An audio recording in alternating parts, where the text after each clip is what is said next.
नमस्कार, दैनिक जिंदा सच में आपका स्वागत। आइए नजर डालते हैं अब तक की कुछ सुर्खियों पे।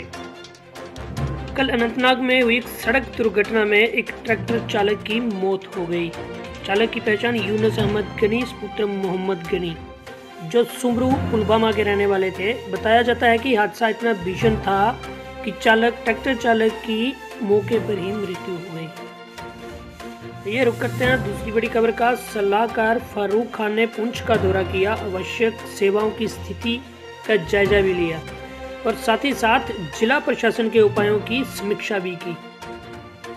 जम्मू कश्मीर के पुंछ जिले के केरनी सेक्टर में शुक्रवार को पाकिस्तान की तरफ से सीज फायर का उल्लंघन किया, जिसमें एक व्यक्ति घायल हो गया।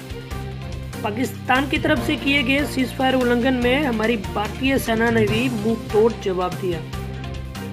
दक्षिण कश्मीर के शोपियां जिले के किंगम दराई में सुरक्षा बलों के बीच और आतंकवादियों के बीच मुठभेड़ शुरू हुई, जिसके परिणाम स्वरूप हमारे सुरक्षा बलों के जवानों ने 2 आतंकवादियों को मौत के घाट उतार दिया। वहीं बात अगर कोरोना वायरस की करें तो देश भर में कोरोना वायरस से संक्रमित मरीजों की संख्या में लगातार बढ़ोतरी हो रही है।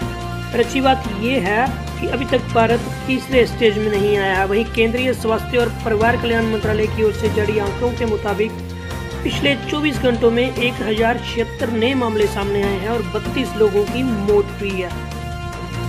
इसके बाद देश में कोरोना वायरस पॉजिटिव मामलों की कुल संख्या 13,835 हो गई है, जिसमें 11,616 सक्रिय हैं, 1,766 लोग स्वस्थ हो चुके हैं और उन्हें अस्पताल से छुट्टी दे दी गई है और 452 लोगों की मौत भी हो चुकी है।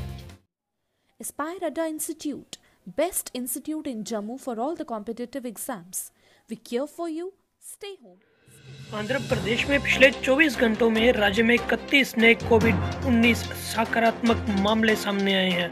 राज्य में कुल पॉजिटिव मामलों की संख्या अब 603 है, जिसमें 42 डिस्चार्ज मौतें भी शामिल हैं। कोविड-19 का परीक्षण करने के लिए अब तक 81 निजी प्रयोगशालाएं हैं, भारतीय चिकित्सा अनुसंधान परिषद द्वारा जारी। जम्मू कश्मीर के पुलवामा में आज न्यूपा में सीआरपीएफ की 183वीं बटालियन के सैनिकों पर आतंकवादियों द्वारा गोलाबारी की गई। इससे एक जवान जख्मी हो गया, जिसे अस्पताल में पहुंचाया गया। क्षेत्र को बंद कर दिया गया है और खोज जारी है केंद्रीय रिजर्व पुलिस बल की तरफ से। देश के तमाम शहरों से कोरोना योद्धा बने हुए पुलिस कर्मियों की मिसालें सामने आ रही हैं। ऐसा ही एक मामला मध्य प्रदेश के होशंगाबाद जिले में है। यहाँ एक पुलिस कर्मी ने एक बुजुर्ग को अस्पताल पहुंचाया। बताया जा रहा है कि बुजुर्ग का एक पैर टूटा हुआ था। वहीं रूस ने कोविड-19 से लड़ने के लिए दवाओं की आपूर्ति करने के निर्णय के लिए भारत का आभार व्यक्त किया है। उन्होंने बताया, हम भारत के इस निर्णय को कोविड-19 के खिलाफ लड़ाई में सहयोग को लागू करने की दिशा में एक प्रभावी कदम के रूप में मानते हैं। रूसी राष्ट्रपति व्लादिमीर पुतिन के प्रवक्ता रूस में भारत के दूतावास द्वारा जारी बयान में यह कहा गया। वहीं चंडीगढ़ के सेक्टर 39 मंडी में गेहूं की खरीद शुरू हो चुकी है। वही बात तमिलनाडु की करें तो तमिलनाडु में आज 56 लोगों ने कोविड-19 के लिए सकारात्मक परीक्षण किया है। राज्य में अब तक कुल 1323 लोगों ने सकारात्मक परीक्षण किया है, राज्य स्वास्थ्य विभाग द्वारा जारी। वही बात करें हिमाचल प्रदेश के शिमला की, वहां पे पुलिस ने संजौली से दिल्ली तक फ्लैग मार्च किया। कोरोना वायरस के मद्देनजर क्षेत्र में कर्फ्यू लगा हुआ है। राज्य में अब तक कुल 35 लोगों ने सकारात्मक परीक्षण किया है, जिनमें 18 सक्रिय मामले और 12 बरामद किए गए हैं। हिमाचल प्रदेश। वही बात करें राजधानी दिल्ली की, तो रेलवे सुरक्षा बल के कर्मियों ने आज कोरोना वायरस लॉकडाउन के बीच शुक्र बस्ती इलाके में जरूरतमंदों के बीच सैनिटाइजर, फेस मास्क और भोजन वितरित किया। वहीं आज कोविड-19 पर मंत्रियों के समूह की एक बैठक का आयोजन किया गया। कोविड-19 के नियंत्रण और प्रबंधन पर जीओएम ने विस्तृत विचार विमर्श किया था। डॉक्टर हर्षवर्धन ने दोहराया कि सामाजिक भेद और अलगाव कोविड-19 के खिलाफ सबसे प्रभावी सामाजिक टीके हैं। स्वास्थ्य मंत्रालय द्वारा कोविड मंदी से लड़ने के लिए एमएसएमईएस के लिए 10,000 करोड़ रुपए का फंड ऑफ फंड्स बनाया जा रहा है।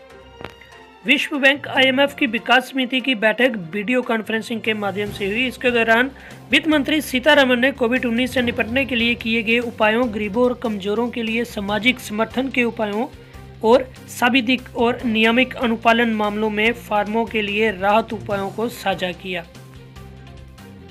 जम्मू और कश्मीर में कोविड-19 और लॉकडाउन के विस्तार के कारण 15 जून को होने वाले श्रीनगर में वार्षिक दरबार मूव 6 महीने के लिए जम्मू से श्रीनगर के लिए सरकारी कार्यालयों का स्थानांतरण किया गया। किश्तवाड़ के दक्षिण इलाके में मुठभेड़ में 2 आतंकी मारे गए। पुलिस सेना और केंद्रीय रिजर्व पुलिस बल की टुकड़ियों को एक कठिन इलाके में गुप्त स्थान पर तैनात किया गया था। मारे गए आतंकवादियों के पास से 2 हथियार बरामद हुए हैं। Well, it is hard time for all of us. Due to coronavirus, we have break the situation as earlier it was. But time never stopped for anyone. But it doesn't mean that we should go out and prepare for all the competitive exam.